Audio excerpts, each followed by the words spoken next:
Hello everyone and welcome to Skill Bus. आज इस particular video में हम लोग सीखने वाले हैं एक बहुत ही इंटरेस्टिंग फंक्शन एक्सेल का, जिसको वी लुकअप फंक्शन बोला जाता है। अगर आप कॉर्पोरेट्स में काम करते हो तो ये पर्टिकुलर फंक्शन जो है ये डेली बेसिस में यूज होता है। इतना ही इंपॉर्टेंट और इतना ही यूजफुल फंक्शन है ये। कंसेप्चुअली अक्सर लोग इस पर्टिकुलर फंक्शन में थोड़ा सा कंफ्यूज्ड रहते हैं और इसको यूज करने का सही जो तरीका होता है और सही जो क्राइटेरियाज होते हैं, लोग अक्सर उन सारे क्राइटेरियाज को लैक कर जाते हैं, जिस वजह से इफेक्टिवली इस फंक्शन को बहुत सारे लोग यूज नहीं कर पाते हैं। बट अगर आप कोई भी जॉब में जा रहे हो जहां पे डिस्क्रिप्शन में ये एक्सेल स्किल्स लिखा हुआ है, तो आप तो समझ लो उस जॉब का इंटरव्यू में भी वी लुकअप को लेके एक सवाल जरूर पूछेगा। So that important it is. इस वीडियो में इसी वजह से मैं इस पर्टिकुलर फंक्शन को लेके कंप्लीट अंडरस्टैंडिंग आपको देने वाला हूं, ताकि स्टार्टिंग से लास्ट तक किसी भी तरीके से आप इसको कंसेप्चुअली समझे और किसी भी सिचुएशन में इसको अच्छी तरीके से यूज कर पाए जहां ये एप्लीकेबल हो सके। तो इसी थॉट के साथ हम इस वीडियो को पूरी तरीके से देखेंगे और समझेंगे कि किस तरीके से इस फंक्शन को यूज करना है। So with that thought let's start this video. सबसे पहले मैं आपको कुछ बेसिक्स बता देता हूं, जो बेसिक्स आपको याद रहनी चाहिए और जो समझ आपको होनी चाहिए इस फंक्शन के बारे में। देखो, जो वी लुकअप फंक्शन है ये क्या करता है, जो लेफ्ट मोस्ट कॉलम है टेबल का, उस लेफ्ट मोस्ट कॉलम को एक तरीके से उस कॉलम के अंदर जो भी वैल्यूज होता है उसको लुकअप करता है और एक वैल्यू रिटर्न करता है जो उसी पर्टिकुलर लुकअप वैल्यू का रो में प्रेजेंट हो बट दूसरे कॉलम में हो, जिस कॉलम का नंबर आप स्पेसिफाई कर देते हो। थोड़ा सा कंफ्यूजिंग लग रहा है, राइट? एक काम करते हैं, इसको एग्जाम्पल के साथ समझते हैं। मान के चलो ये एक एक्सेल का रो और कॉलम से, एक तरीके से एक्सेल का टेबल भी कुछ ऐसा ही होता है। मान के चलो ये कॉलम 1 है, ये कॉलम 2 है, ये 3 है, ये 4 है, ये 5 है। अब कोई भी सिचुएशन में मान के चलो कॉलम 1 में नेम्स दिया हुआ है, ठीक है, और मान के चलो कॉलम 3 में उन नाम का जो पर्टिकुलर आईडीज है वो दिया हुआ है। ये कंपनीज में भी होता है, एम्प्लॉय नेम्स का एम्प्लॉय आईडीज, या फिर कोई अगर स्कूल में आप जाते हो तो स्टूडेंट नेम्स स्टूडेंट आईडीज होते ही है। तो मान के चलो आप एक ऐसा सिस्टम बनाना चाहते हो, एक ऐसा तरीका आप निकालना चाहते हो जिसमें कोई भी स्टूडेंट का अगर आप नाम एंट्री करते हो तो उसका आईडी अलग से आपके पास आ जाए रिकॉर्ड में। अब यहाँ पे अगर लंबा डेटा होता है तो वो चीज पूरा ढूंढने में बहुत ज्यादा टाइम लगता है। तो ऐसा सिस्टम अगर बनाया जाए जिसमें आप नाम एंट्री करते हो और आपको आईडी मिल जाए उसी स्टूडेंट का, तो बहुत ही आसान हो जाएगा आपके लिए लुकअप करना। इसी वजह से इसका नाम वी लुकअप होता है और इसी सिचुएशंस में इस पर्टिकुलर फंक्शन का यूज होता है।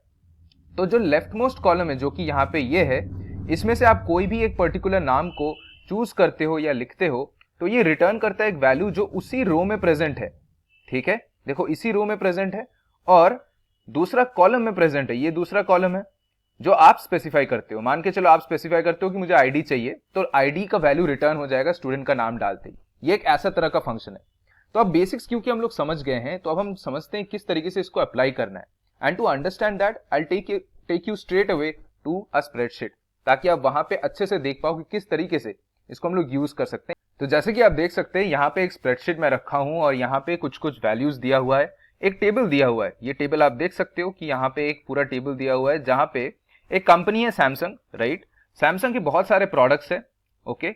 उस सारे प्रोडक्ट्स का ईयरली रेवेन्यू यहाँ पे क्रॉर्स में दिया हुआ है। तो मान के चलो एक प्रोडक्ट है जो ईयरली रेवेन्यू 6500 क्रॉर्स का कर रहा है, तो वो टोटल रेवेन्यू दिया हुआ है, सारे वैल्यूज क्रॉर्स में है। मान के चलो उस पर्टिकुलर प्रोडक्ट को बनाने के लिए जो टोटल कॉस्ट लगता है वो इतना है। तो ऑब्वियस सी बात है, जो ग्रॉस प्रॉफिट होगा वो total revenue minus total cost होगा, वही फाइनल ग्रॉस प्रॉफिट बच रहा है उस पर्टिकुलर प्रोडक्ट के लिए। ऐसे अब सैमसंग के बहुत सारे प्रोडक्ट्स है, राइट? तो सारे प्रोडक्ट्स यहाँ पे मान के चलो लिस्ट में दिया हुआ है। अब यहाँ पे मैं एक छोटा सा एग्जांपल ले रहा हूँ ताकि आपकी अंडरस्टैंडिंग को मैं क्लियर कर सकूं।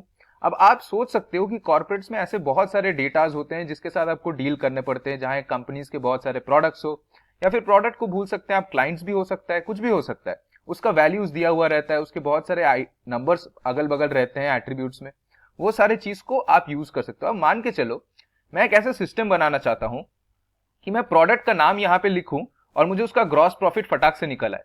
अब यहाँ पे तो आप इंडिविजुअली देख सकते हो क्योंकि 7 ही प्रोडक्ट्स हैं। मान के चलो हजारों 10,000 प्रोडक्ट्स ऐसे कंपनीज के पड़े हुए हैं, तो आप ढूंढोगे क्या एक एक करके? Obviously not, right? तो ऐसे सिचुएशन में मैं यहाँ पे अगर लिख लूं इस पर्टिकुलर बॉक्स पे प्रोडक्ट 1, तो मुझे उसका ग्रॉस प्रॉफिट मिल जाएगा। ऐसा सिस्टम मैं बनाना चाहता हूं। इसी पर्टिकुलर सिचुएशन में वी लुकअप फंक्शन का यूज होता है। अब ग्रॉस प्रॉफिट यहाँ पे आप कैसे निकालोगे? बहुत ही सिंपल है, आप इसको सिंपली इसके साथ माइनस करोगे, right? Total revenue minus total cost, ये सिंपल फॉर्मूलाज है। आई एम अज्यूमिंग कि आपको बेसिक्स आती है। तो इसको अगर आप निकालेंगे तो इसका ग्रॉस प्रॉफिट आ गया 4250 which is 6500 minus 2250, correct. All the values are in cross. तो अब इसी चीज को मैं चाहता हूं कि सारे बॉक्सेस में आ जाए इसी तरीके से, तो मैं इसको सिंपली रेफरेंस का इस्तेमाल करके ऐसे कर दूंगा, करेक्ट। तो आप देख सकते हो कि सारे के सारे प्रोडक्ट्स के ग्रॉस प्रॉफिट्स आ गए। अब अगर मुझे बोला जाए प्रोडक्ट 5 का ग्रॉस प्रॉफिट बताओ, तो मुझे ऐसे जाके देखना पड़ेगा, राइट। लेकिन मैं इतना मेहनत करना ही नहीं चाहता हूं। मैं इस काम को आसान करना चाहता हूं कि यहां पे प्रोडक्ट लिख दिया जाए और तुरंत ग्रॉस प्रॉफिट आ जाए। तो यहां पे मैं अगर मान के चलो प्रोडक्ट 7 लिख दे रहा हूं, तो मुझे प्रोडक्ट 7 का ग्रॉस प्रॉफिट आ जाए। तो ये किस तरीके से बनाया जाएगा? सबसे पहले तो मैं क्या करूंगा, यहां पे सारे प्रोडक्ट्स का लिस्ट को मैं एक तरीके से पोर्ट्रे करना चाहता हूं। तो मैं क्या करूंगा, डेटा में सबसे पहले गया मैं, उसके बाद डेटा वैलिडेशन में गया, फिर डेटा वैलिडेशन में जाके यहां पे मैं लिस्ट चूज करता हूं, ठीक है। अब लिस्ट का सोर्स यहां पे पूछा है, तो मान के चलो ये हमारा सोर्स है, ठीक है। ये करते अगर हम लोग ओके कर देंगे, तो यहां पे आप देख सकते हो कि एक छोटा सा एरो आ जा रहा है, और इस एरो को दबाऊंगा तो आप देख सकते हो कि यहाँ पे सारे प्रोडक्ट्स का एक लिस्ट आ गया है। आप कोई सा भी प्रोडक्ट को ऐसे चूज कर सकते हो और वो आ जाएगा, ठीक है। तो ये हमारा काम आसान कर दिया, करेक्ट। अब मैं एक ऐसा सिस्टम लाना चाहता हूं जहां पे ग्रॉस प्रॉफिट एक ही बार में आ जाए। इस पर्टिकुलर सिचुएशन में वी लुकअप का इस्तेमाल होता है। तो वी लुकअप का फॉर्मूला किस तरीके से यूज होता है? आप सिंपली इक्वल्स टू लिखते हो, वी लुकअप लिखते हो। आप देख सकते हो कि नीचे यहां पे आपको शो कर रहा है एक छोटा सा टैब में कि V lookup looks for a value in the leftmost column of a table and then returns a value in the same row from a column you specify, right? तो इसको मैं टैब ऐसे दबाऊंगा तो ये पर्टिकुलर फंक्शन एक्टिव हो जाएगा। Keyboard में tab दबाना है आपको, ओके, दैट्स अ शॉर्टकट। उसके बाद आप देखो यहां पे क्या लिखा हुआ है, आर्ग्यूमेंट्स। सबसे पहला आर्ग्यूमेंट लुकअप वैल्यू। मैं यहां पे लुकअप वैल्यू कौन सा है, प्रोडक्ट 2 है, राइट। ये लुकअप वैल्यू पहला कॉलम में होना चाहिए, that's the very important criteria of using the V lookup function. जो लुकअप वैल्यू है, जिस चीज को आप ढूंढना चाहते हो, प्रोडक्ट जो भी है, वो पहला कॉलम होना चाहिए, ठीक है ना। उसके बाद आता है टेबल एरे। टेबल एरे कौन सा है? ऑब्वियसली ये पूरा का पूरा जो टेबल है यही टेबल एरे है। तो इसको मैं सिलेक्ट कर देता हूं। छोटी सी गलती हो गई यहां पे, मैं इसको थोड़ा सा स्ट्रेच करके, right, this is the table array, right. उसके बाद क्या पूछा है? उसके बाद पूछा है कॉलम इंडेक्स नंबर। अब देखो आप इस पर्टिकुलर एरे में कॉलम्स का नंबर इमेजिन करो माइंड में। ये सैमसंग का जो कॉलम है जहां पे प्रोडक्ट्स लिखा हुआ है, this is column number 1, this is column number 2, this is column number 3 and the gross profit is column number 4, correct. And I want gross profit to be written over here. तो obvious सी बात है मैं column number 4 यहां पे दबाऊंगा, क्योंकि this is 1, this is 2, this is 3 and this is 4। उसके बाद नेक्स्ट आर्ग्यूमेंट क्या है? नेक्स्ट आर्ग्यूमेंट है कि रेंज लुकअप ट्रू है कि फॉल्स है। ट्रू तब होगा जब अप्रोक्सीमेट मैच होगा। यहां पे हम लोग क्या कर रहे हैं कि प्रोडक्ट टू एग्जैक्टली वही रिटर्न चीज हम लोग यहां पे ढूंढ रहे हैं। तो ये हमारे लिए एग्जैक्ट मैच है। जिस चीज को हम लुकअप करने के लिए यहां पे लिखे हैं वो चीज एग्जैक्टली यहां पे प्रेजेंट है with the same number, right. Product two ऐसे लिखा हुआ है एग्जैक्टली। तो यहां पे हम लोग फॉल्स को सिलेक्ट करेंगे क्योंकि एग्जैक्ट मैच है। अब एग्जैक्ट मैच फॉल्स को लिखने के लिए हम लोग 0 भी लिख सकते हैं। False is equals to 0, true is equals to 1। Excel true और फॉल्स को बाइनरी नंबर्स के साथ कंसीडर करती है, राइट। तो यहां पे मैं 0 लिख देता हूं। एक बार मैं इसको क्लोज करता हूं, एंटर दबाता हूं। आप देख सकते हो कि प्रोडक्ट 2 का जो ग्रॉस प्रॉफिट है वो 800 है, करेक्ट। वो यहां पे तुरंत आ गया। अब यहां पे चीज खत्म नहीं होती है, द मैजिक स्टार्ट्स नाउ। अब यहां पे आप जाके कोई सा भी नंबर चूज कर लो, प्रोडक्ट 6 चूज कर लो। ये नंबर तुरंत बदल जा रहा है and you can see that product 6 का ग्रॉस प्रॉफिट 1300 है। इसी तरीके से आप वी लुकअप को इस्तेमाल करके बहुत इंटरेस्टिंग वे में सारे के सारे चीज को फंक्शन कर सकते हो और आपका काम कंपैरेटिवली आसान हो जा सकता है। आपके पीयर्स से जल्दी आप घर जा सकते हो। इस पर्टिकुलर फॉर्मूला को यूज करके आपका काम बहुत आसान हो जाएगा, करेक्ट। उसके बाद हम लोग क्या करते हैं, इसी पर्टिकुलर चीज को, ये हमारा बेसिक अंडरस्टैंडिंग हुआ, इसको एक बार आप प्रैक्टिस कर ले तो उसके बाद आप और अच्छे समझ सकते हो। अब देखो यहां पे जो वी लुकअप का फॉर्मूला है, इसमें हम लोग लास्ट में क्या किए थे, 0 किए थे, राइट। क्योंकि वो एग्जैक्ट मैच था। मतलब ये जो प्रोडक्ट 6 है ये एग्जैक्टली इस कॉलम में प्रेजेंट है, इसीलिए एग्जैक्ट मैच है। और एक दूसरा फंक्शन था जहां पे अप्रोक्सीमेट मैच भी हम लोग कर सकते हैं। मतलब कि मान के चलो यहां पे जो लिख रहे हैं उसके आसपास कुछ है आपके लुकअप वैल्यू में, तब वो अप्रोक्सीमेट मैच हो जाता है। तो वो कैसे इस्तेमाल करेंगे उसका एक एग्जाम्पल देख लेते हैं। तो यहां पे मान के चलो कुछ डेटा दिया हुआ है जहां पे सीरियल नंबर्स है, स्टूडेंट्स आईडी है, स्टूडेंट नेम्स है और टोटल मार्क्स है, ओके। मतलब कि कुछ सीरियल नंबर दिया हुआ है, स्टूडेंट आईडीज है, कुछ स्टूडेंट का नाम है और उनका 100 में कितना मार्क्स आया वो यहां पे लिखा हुआ है।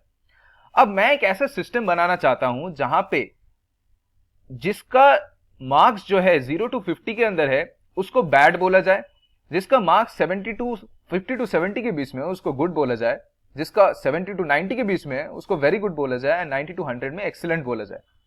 ऐसा मुझे एक टेबल यहां पे बनाना है ताकि इन सारे स्टूडेंट को एक bad, good, very good, excellent के बेसिस में एक ग्रेड मिल जाए। ऐसा अक्सर होता है हर सिचुएशन में। अब हर एक नंबर देख देख के अगर आप लिखेंगे bad good, it will take a lot of time. तो इस चीज को ऑटोमेट कैसे कर सकते हैं, इस प्रोसेस को आसान कैसे कर सकते हैं। यहां पे तो 15 स्टूडेंट लिए हैं, बट एक कॉलेज में आप देख लो या फिर एक यूनिवर्सिटी में देख लो तो हजारों स्टूडेंट्स होते हैं, राइट। ऐसे सिचुएशंस में भी आप वी लुकअप को इस्तेमाल कर सकते हैं, and V lookup is going to make your work very easy. But यहां पे देखो एक रेंज दिया हुआ है। हम लोग लास्ट वाले एग्जाम्पल में क्या किए थे, हम लोगों को एग्जैक्ट मैच मिला था वहां पे। ये जो प्रोडक्ट 6 है वो प्रोडक्ट 6 यहां कॉलम में एग्जैक्टली प्रेजेंट है। ऐसे सिचुएशन में हमारे लिए ये पूरा यूज करना बहुत आसान हो जाता है क्योंकि हम 0 यूज कर रहे हैं, बट यहां पे अप्रोक्सीमेट है, राइट। 0 to 50 के बीच में जो भी सारे नंबर्स है वो वी लुकअप अपने आप कैसे समझेगा कि कौन से रेंज के अंदर कौन सा है। तो इसी सिचुएशन को ऑटोमेट करने के लिए हम लोग वी लुकअप का जो दूसरा वाला पार्ट था जहां पे एग्जैक्ट मैच और अप्रोक्सीमेट मैच लिखा हुआ था उस चीज को हम लोग यूज करेंगे। कैसे यूज करेंगे, लेट अस सी दैट। तो यहां पे सबसे पहले हम लोग क्या करेंगे, वी लुकअप को अगर हम लोग यूज करते हैं और यहां पे अगर एग्जैक्टली उसी हिसाब से सिलेक्ट कर लेते हैं तो ये गलत हो जाएगा क्योंकि अप्रोक्सीमेट नंबर आएगा, ठीक है। तो यहां पे हम लोग सबसे पहले क्या करेंगे, जो आपका फर्स्ट नंबर है 0 to 50 में फर्स्ट नंबर 0 है, राइट। 50 to 70 में फर्स्ट नंबर क्या है, 50 है। उसके बाद देखो 70 to 90 में क्या है, 70 है। उसके बाद देखो 90 to 100 में क्या है, 90 है, करेक्ट। ये जो सारे चीज है ये सारे चीज क्या हो जा रही है, आपकी फर्स्ट नंबर से इन सारे नंबर्स के बीच में, करेक्ट। तो ये मैं यहां पे क्यों कर रहा हूं, एक्सेल का अंडरस्टैंडिंग ऐसे होता है कि अगर इसका नंबर जो है वो ग्रेटर देन 0 हुआ तो उसको बैड में मानेगा, ग्रेटर देन इक्वल टू 50 हुआ तो गुड में मानेगा, ग्रेटर देन इक्वल टू 70 हुआ तो वेरी गुड में मानेगा, ग्रेटर देन इक्वल टू 90 हुआ तो एक्सेलेंट में मानेगा।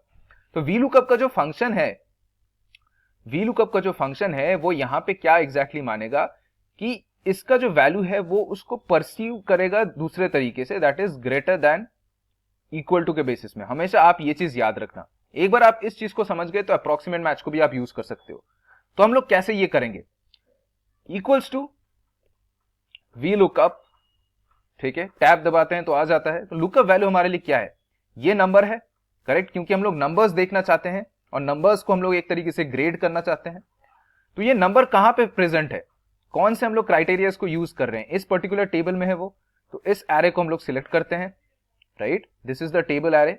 यहां पे मैं क्या करूंगा, यहां पे मैं डॉलर साइन को यूज करूंगा। द रीजन इज डॉलर क्या करती है कि इस पर्टिकुलर एरे को फिक्स्ड कर देती है। मैं कंसिडर कर रहा हूं ये बेसिक आइडियाज आपको होंगे एक्सेल के बारे में, क्योंकि ये अगर आप नहीं समझते हैं कि सेल रेफरेंस किस तरीके से काम करता है तो शायद ये वीडियो आपके लिए नहीं है, राइट। उसके बाद है कॉलम इंडेक्स नंबर। आप इस पर्टिकुलर चीज में मैं चाहता हूं कि ये बैड दिखाए अगर 0 है, तो ये लास्ट वाला कॉलम हम बेसिकली चाहते हैं एज एन आंसर। तो ये कौन सा नंबर है कॉलम में, 1 2 3, थर्ड कॉलम है, तो हम लोग 3 करते हैं। उसके बाद जो है वो है ट्रू या फॉल्स। अब देखो यहां पे अप्रोक्सीमेट मैच है, 99 is not present in any of these numbers, but this is an approximate match, मैं रेंज वाइज कर रहा हूं, करेक्ट। तो यहां पे मैं क्या करूंगा, ट्रू यूज करूंगा, विच इज 1। इस ब्रैकेट को मैं क्लोज करता हूं, एंटर करता हूं, and you can see that 99 क्योंकि 90 से 100 के बीच में है, ये आपको एक्सीलेंट बता रहा है। And with that very same note अगर मैं इस चीज को पूरी तरीके से कॉपी करता हूं, wow, you can see that हर एक नंबर के लिए ग्रेड्स मिल गए हैं, क्योंकि यहां पे जो रेंज है, ये रेंज जो कंसीडर कर रहा है वी लुकअप, इसको ग्रेटर देन इक्वल टू के बेसिस में कंसीडर करती है। Any numbers which are greater than equal to 50 is having an approximate match as good. तो इसीलिए कोई भी नंबर जो 50 और 70 के बीच में है वो गुड हो जा रहा है, क्योंकि आप 70 के लिए भी क्राइटेरिया वेरी गुड रख दिए हो, वो भी ग्रेटर देन इक्वल टू के बेसिस में। तो वी लुकअप इसको ग्रेटर देन इक्वल टू 0 देखता है तो बैड बोल देता है, ग्रेटर देन इक्वल टू 50 देखता है तो गुड बोल देता है, ग्रेटर देन इक्वल टू 70 देखता है तो वेरी गुड बोल देता है, ग्रेटर देन इक्वल टू 90 देखता है तो एक्सीलेंट बोल देता है। और इसी चीज को फॉलो करके ये ग्रेड्स यहाँ पे आ जा रहा है। तो इस तरीके से आप समझ सकते हो कि आपका काम जो है वो कितना आसान हो जाएगा और कितना अच्छी तरीके से आपको रिकॉग्निशन मिलेगा in terms of getting the work done quickly. So this is the magic of Excel. I guess इस वीडियो के थ्रू आपको एक अच्छा नॉलेज मिला है, एक अच्छा अंडरस्टैंडिंग मिला है। आई वुड रिक्वेस्ट यू कि आप हमारे वेबसाइट में एक बार सर्च करें skillbuzz.in और वहां पे आप आवर कोर्सेस में जाए और आवर कोर्सेस में जाके थोड़ा सा स्क्रॉल डाउन करें and you will get Microsoft Excel का यहाँ पे पूरा कोर्स। इसको आप ओपन करेंगे and if you go to check details you will see that हम लोगों ने एक पूरा मॉड्यूल तैयार किया है फ्रॉम बेसिक टू एक्सपर्ट, जहां पे सारे इंपॉर्टेंट चीजें जो है वो एक तरीके से कवर होती है। आप बेसिक्स, एक्सपर्ट, इंटरमीडिएट टर्म्स में पूरी तरीके से हम लोग चीजों को कवर कर लिए हैं with a hands on project, जिसके साथ आपका जो कैपेबिलिटी है एक्सेल के साथ वो बहुत ज्यादा बढ़ जाती है और एफिशिएंसी आपका काम में भी बढ़ जाता है। आप इस कोर्स को जरूर चेकआउट कर सकते हैं because let me tell you, if there is one skill that can really change your corporate life and can make your life easier, it's the skill of MS Excel. So I guess इस video के साथ आपको काफी अच्छा information मिला है। अगर आपको ये वीडियो पसंद आया, give it a like and share it among your friends. Thank you for watching this video. Stay healthy and stay safe.